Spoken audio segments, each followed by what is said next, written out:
France, Belgique, Italie, États-Unis, Londres, Suisse, Afrique du Sud, Canada, Rwanda, Congo, partout vous me suivez, chers téléspectateurs, bonjour et bon début de la semaine. Merci de votre fidélité, merci de vos j'aime. Tout cela nous fait vivre.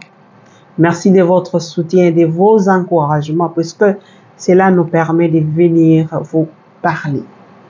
Et cela ne nous décourage pas de vous dire aussi merci. Pour la contribution, nous sommes arrêtés à 430 $. Il y a les gens qui ont promis, qui continuent à promettre. Et il y a les gens aussi qui continuent à envoyer. Et nous allons petit à petit. Donc, nous sommes arrivés à 430 sur 5 000 $. Les gens de bonne volonté existent et nous y croyons. La première nouvelle, c'est une nouvelle triste. Je sais pas, vous venez de suivre dans les réseaux sociaux ici et là qu'il y a eu tentative d'évasion au niveau de la prison centrale de Makala. Et ce qu'on déplore, c'est les vies humaines. Les vies humaines, toute vie est sacrée.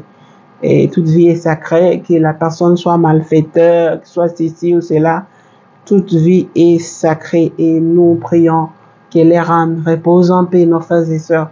Ce sont les images horribles. Je ne peux pas les mettre ici. Je peux pas les mettre ici. Mais nous prions pour nos frères et sœurs qui viennent de mourir.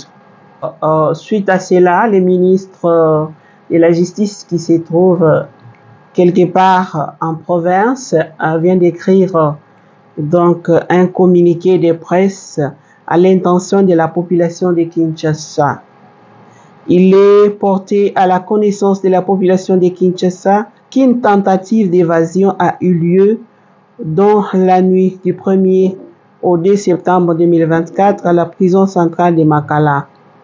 Les services de sécurité maîtrisent la situation et des enquêtes seront menées pour faire toute la lumière sur cet incident malheureux. La population quinoa est priée de ne pas s'alarmer et de vaquer aisément à ses occupations en ce jour de la rentrée scolaire dont le gouvernement tient à la réussite. Fait à Kinshasa le 2 septembre 2024, le service de communication des primatures. Voilà. J'en parle parce que c'est une nouvelle à la une. Nous sommes au Congo et c'est notre pays. On doit vous informer si vous n'êtes pas informé. Voilà. Restons un peu les nouvelles de la société. Parlons de notre église. D'abord, nous allons partir à Dallas où la communauté congolaise a installé donc les nouveaux comités de nos frères et sœurs qui vont diriger la communauté catholique congolaise de Dallas. Et c'était donc la messe du dimanche. Je vous ai présenté les noms de ceux qui composent ces comités la fois passée. Et donc ce dimanche, c'était exécutif. Et nous remercions les frères Félicien Mwanza, dirigeant de la chorale et trésorier adjoint de la communauté donc catholique congolaise vivant à Dallas, qui nous a envoyé ces images. Et après la messe, nos frères et sœurs catholiques de Dallas se sont exprimés. Je vous invite aussi de les suivre tour à tour. Oui, papa Stanislas, bonjour. Oui, bonjour, papa Laurent. Balobi te yonde mutozalaki organisateur ya ba élection ya communauté mbala oyo. Voilà lelo ba kambi ya sika bazui ebonga na bango. Liloba nini okoki kopesa pona ba kambi ya sika? Oui, merci beaucoup. J'ai d'abord un sentiment de satisfaction parce que la responsabilité et la tâche qui nous a été confiée n'a pas été facile, mais par la grâce de Dieu, nous avons pu faire ce qu'on a pu. On a passé nos élections et nous avons eu une nouvelle coordination que l'on a envoyée à mission aujourd'hui. Ce que nous pouvons souhaiter à la nouvelle coordination, c'est d'assurer une bonne administration de la communauté et on ne peut que leur souhaiter les beaux vents Zambé Azala Nabango et Longo et que Moussala Nabango et que Liboso, qu'il travaille beaucoup plus pour l'unité et la spiritualité de la communauté. Merci beaucoup. Merci beaucoup, Papa Sani. Merci. Merci Mingi. Yaliboso Dodoko Tondo Nzambe Botondi Oyo a Pesibiso Lisumo Kumba na kati ya elanga ya ye. Ndenge baso yebi ke makumi na santima ya ekoloba yo na kati ya elanga na ngai nga na ndako na yo esengo ezali ya kozala so na kati ya elanga ya nkolo bongo mpona communauté secrétaire aza moto oyo azokosalisa coordonnateur na coordonnateur adjoint to epeli ngoma mobimba mpona administration ekende liboso makanisi toza nango ndokwa tokopesa yango na kati ya coordination et puis coordination le quoi to banda musala na kolita de coordination akozala na assemblée générale bongo pona kopesa makanisi nyonso oyo tokotambola nango mobuko mobimba donc d'emblée boye na koloba likamoko te tozela assemblée générale tango koya nde makambo nyonso tokoyeba yango. Merci na mandat oh vraiment de retravailler ma case pour nos jeunes sœurs, na ba maman, de reporter ici na ba secrétaire, nous ça pour na kozwa bat, nyonso na ba obaya kate koya na ba ngoli susu, o de to ko ba na kosala mosala nzambe elongo na nzambe e kozamala mpona biso nyonso. Merci na nyonso. Bon, maloba ezali ezaka na kopesa lokumu pa ya nzambe po yende mutu aopesa biso makasi wana po tosukoka kosalela ye. Donc oyo koloba mingi eza te. C'est grâce à Ende, à l'Inké, à la Mémoire. Donc, nous avons pour la côté, mais ça est pour nous que nous toujours du bousson.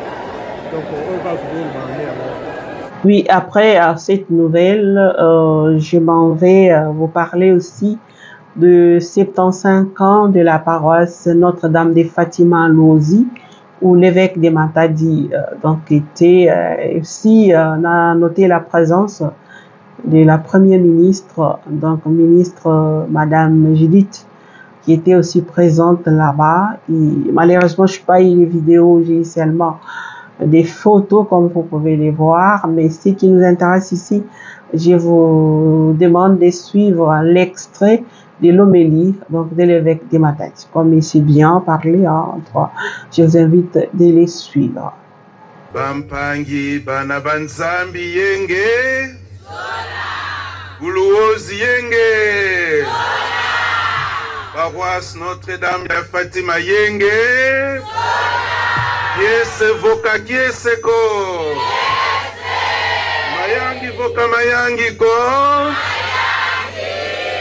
Mutambula mfumu zampila yai. Kiese voka kiese ko. Bika kiese kyoko kya nzambi. Kia kala yebeno munamintima. Bika kiese kyokyo. Kia zinga yebeno. Kadi kalumbu bia biontsoko. Tutambulanga mfumu zambila. Kalumbu bia biontsoko. Tukalanga yenkinzi wambila. Bika nzambi. Katula kiese kyokyo munamintima mieto.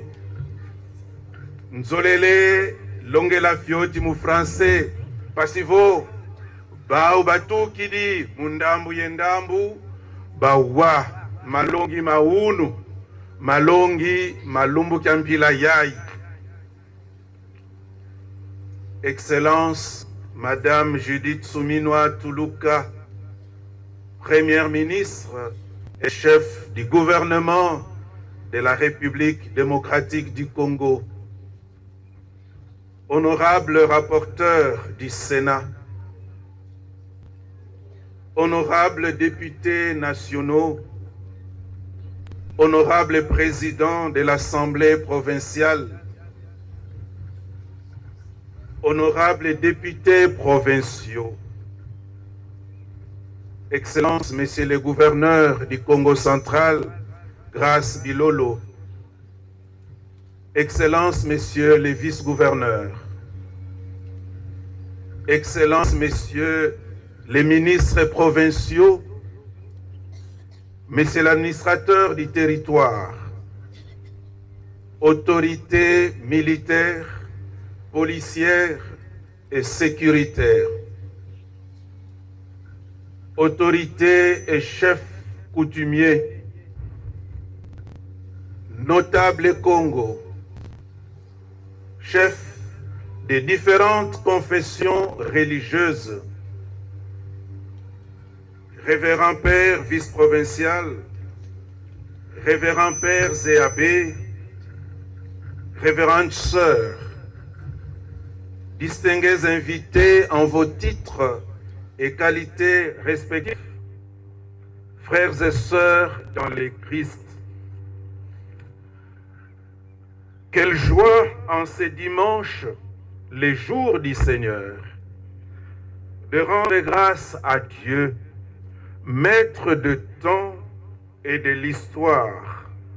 Avec vous, Excellence Madame, la Première ministre de notre pays, cette action de grâce au Seigneur est d'autant plus significative car vous la vivez avec nous sur la terre de vos ancêtres Congo. Vous n'avez pas oublié l'histoire. Vous n'avez pas oublié vos origines. Un grand merci au chef de l'État, son Excellence Félix Antoine Tshisekedi Tshilombo, d'avoir placé sa confiance à une dame Congo, à ce haut niveau de responsabilité de l'État. C'est une fierté pour nous.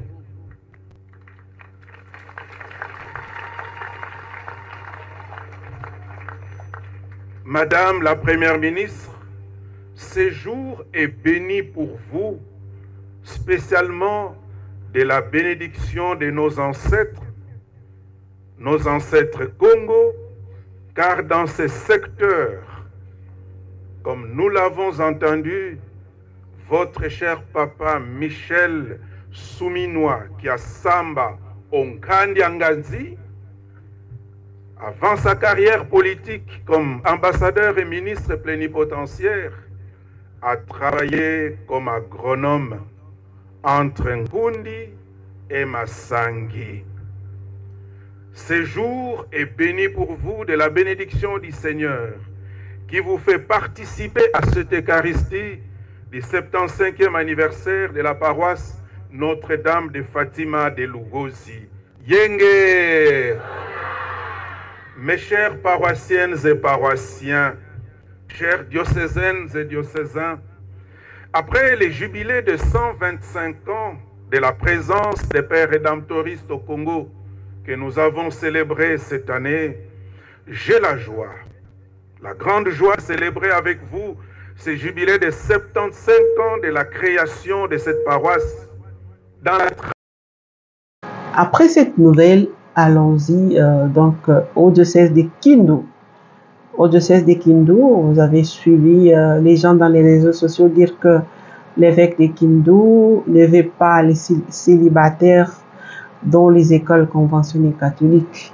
Je suis entrée en contact avec un prêtre de là qui m'a envoyé les décrets ou les communiqués de Monseigneur. Et selon l'abbé, les gens ont mal interprété les dires de l'évêque. Alors, ensemble, je vous invite, nous allons lire les décrets et vous allez comprendre. Kindu, le 29 août 2024. Donc, transmis copie pour information au Monseigneur le vicaire général du diocèse de Kindu, Monsieur l'abbé délégué épiscopal pour les écoles conventionnées catholiques de Kindu, Monsieur le coordinateur provincial des écoles conventionnées catholiques de Maniema, Révérend frère, coordonnateur diocésain des écoles conventionnées catholiques de Kindu, Monsieur les abbés, le révérend père Kiré, président de EPP du diocèse de Kindu, au chef d'établissement secondaire et enseignants des écoles d'orientation catholique publique et privée du diocèse de Kindu, tous. Félicitations, encouragements et dispositions. Révérendes, révérends, mesdames, messieurs, les chefs d'établissement enseignants et enseignantes. Par la présente, j'ai un signe d'honneur de vous approcher possédant l'objet et repris à marche et vous souhaite bonne réception. Pendant que vous préparez la rentrée scolaire 2024-2025, je me dois de vous remercier pour avoir terminé en beauté l'année scolaire 2023-2024 malgré la conjoncture difficile que connaît notre pays. En outre, je vous encourage à affronter avec une conscience renouvelée et une détermination ferme l'année scolaire 2024-2025 qui commence ce 2 septembre 2024. Ainsi voudrais-je que toutes nos écoles d'orientation catholique redorent sans cesse l'air blason et gagnent systématiquement en excellence. Particulièrement, j'attends que nos écoles soient un milieu sûr pour l'éducation et la protection des enfants, qu'elles respectent scrupuleusement les programmes nationaux et les calendriers scolaires. S'agissant du respect strict du calendrier scolaire, je rappelle que les cours commencent le 2 septembre 2024 et s'achèveront le 2 juillet 2025. Ne prenez donc pas les risques de prolonger les vacances, ne fût-ce que d'un seul jour. Bien plus, j'attends de chacune et chacun de vous un travail de qualité, caractérisé par la ponctualité et l'assiduité, par une bonne préparation des leçons, par l'air captivante dispensation, par la fréquence des devoirs à domicile et des évaluations des connaissances, etc. C'est ce travail qui aboutira au bon résultat de l'ENAFEP, au TENASOP et aux EXETA et pourra accroître la bonne renommée de nos écoles. Par ailleurs, je félicite tous les enseignants et toutes les enseignantes qui ont régularisé leur situation matrimoniale afin de se conformer au profit d'un enseignant catholique qui, au-delà d'être un maître des savoirs, demeure aussi témoin de la foi et premier catéchiste des enfants en leur transmettant des connaissances scientifiques tout en les éduquant aux valeurs religieuses, morales et citoyennes. Et c'est par les bons exemples de sa propre vie. Par conséquent, les chefs d'établissement, les enseignants, les enseignantes qui n'ont pas voulu saisir l'opportunité des moratoires pour s'amender doivent savoir qu'ils ont eux-mêmes choisi d'évoluer désormais en dehors des écoles d'orientation catholique. Tout en vous bénissant paternellement, veillez à agréer révérends, révérentes, mesdames, messieurs, les chefs d'établissement, enseignants et enseignantes, l'expression de mes sentiments dévoués à notre Seigneur, Sauveur Jésus-Christ. Monseigneur François Abeli Mohoya, évêque de Kindu. Vous avez lu les décrets, comme ça vous êtes informés exactement les paroles de l'évêque, ce que l'évêque a dit, alors que les gens prennent ça donc de leur manière, ils interprètent de leur manière. Nous allons partir aussi au diocèse donc de l'Issala où les projets sociaux d'impact visible donc financés par les gouvernements congolais au diocèse de l'Issala, donc ils ont construit des maisons là et nous allons suivre Monseigneur Donatien Cholet, secrétaire général de la SENCO, lors de son séjour donc à l'Issala où il était parti prêcher la retraite aux prêtres de l'Issala. Je vous invite donc à suivre. Profitons de son séjour à l'Issala, Monseigneur Donatien Cholet, en sa qualité de coordonnateur national des projets sociaux et économiques à impact visible, financés par les gouvernements congolais au profit des 48 diocèses, a visité les réalisations du diocèse de l'Issala pour la première et la deuxième tranche et travail des titans réalisés par les diocèses. Ça renforce la fierté que j'ai pour notre Église catholique. Je suis venu, bien sûr, principalement pour animer la session retraite des prêtres, mais comme coordonnateur de projets de suivi de projets à impact visible, j'étais aussi curieux de savoir ce qui s'est réalisé. Et là, je suis franchement impressionné. J'ai du mal à croire qu'avec l'argent reçu, on aille réaliser les travaux à ce niveau. Étant donné qu'on est à l'intérieur, tout est importé de Kinshasa. Bon, je sais que la main-d'œuvre est un peu moins chère ici qu'à Kinshasa, mais quand cela ne tienne, c'est vraiment impressionnant. J'ai été, comme vous l'avez dit, à la salle polyvalente, où se retrouve tout le monde. Ce n'est pas seulement l'Église qui organise les activités là, même le gouvernorat provincial, même la société, c'est quelque chose qui manquait cruellement dans une agglomération comme celle de l'Issala. Ici, ce n'est pas pour la famille de l'évêque, mais ce sont des maisons à vocation sociale qui vont aussi rapporter quelque chose pour renforcer le diocèse dans toutes les œuvres sociales qu'il va faire. Ça, c'est vraiment voir loin. Donc, c'est donner des moyens de façon continuelle pour continuer à servir la population et non bouffer, investir à une activité et puis après on manque l'argent pour pouvoir faire autre chose pour l'intérêt de la population. J'ai vraiment apprécié le choix.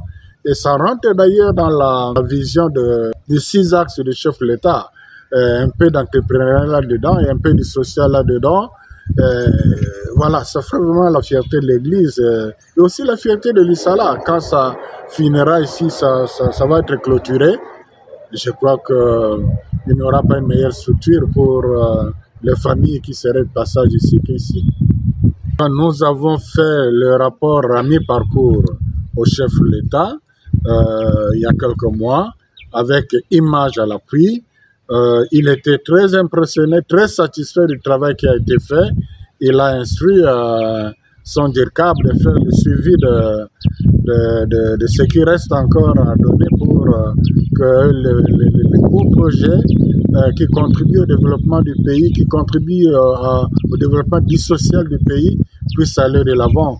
Et je suis en permanence en contact avec le DIRCAP du chef de l'État qui lui aussi suit de très près. Évidemment, ils ont beaucoup de choses à faire au même moment, mais il n'est pas distrait par rapport à ces projets. Je suis vraiment optimiste qu'à très bientôt, la 3e tranche sera... Autrement, ça sera du gâchis, hein, parce qu'il y a beaucoup de chantiers inachevés. Et plus le temps passe, plus ça s'abîme, et surtout avec les pluies, on risque de vivre des situations où on a jeté l'argent plutôt que d'en utiliser pour servir. Et ils en sont conscients. Bon, je crois que la population elle-même sera le premier témoin de ce que l'Église, à travers le diocèse de l'Issala, fait pour la population. J'ai vu là, par exemple, l'hôpital du diocèse. L'entretien, le maintien de cet hôpital-là, ça ne peut pas se contenter seulement de petites recettes de pauvres gens-là. C'est sûr qu'il y a des moyens qui viennent d'ailleurs. La population de l'Issala sait ce que l'Église fait en termes de la santé, en termes de l'éducation. Le diocèse de l'Issala, la population ne peut être qu'heureuse que le diocèse se donne des moyens pour pouvoir l'aider davantage. Voilà, je crois aujourd'hui c'est par ici que nous allons nous séparer. Merci de votre fidélité. Nous sommes les mois de la Bible. Lisez la Bible, suivez les cours bibliques. Si vous n'avez pas la Bible dans vos maisons, achetez une Bible, c'est très important. Normalement, chaque membre de la famille devait avoir une Bible. Mais puisque nous savons que parfois on n'a pas la possibilité d'en avoir pour tous les membres de la famille, ayez néanmoins une Bible dans la maison, c'est très important. Merci de nous avoir suivis. Nous attendons vos contributions pour améliorer notre travail. Merci, au revoir et à très bientôt.